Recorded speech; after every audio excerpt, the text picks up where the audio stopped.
simulan po natin siguro sa topic natin yung pag sinabi ba sir na pre-planning, ano po ba yung ah, pinaka ano po concept of pre-planning? Bakit po ba mahalaga yung pag-usapan natin ngayon yung pre-planning?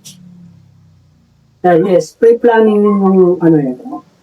Diyan papasok yung project definition at goal mo. Ano ba yung papatayin mo? Ano ba yung objective mo dun sa papatayin mo? Ano yung magiging scope natin na tatrabahuin namin? Ito ba yung architectural lang ba o ah, kasama ba ang engineering? Kasama ba ang construction? O magsusupply lang kami ng labor?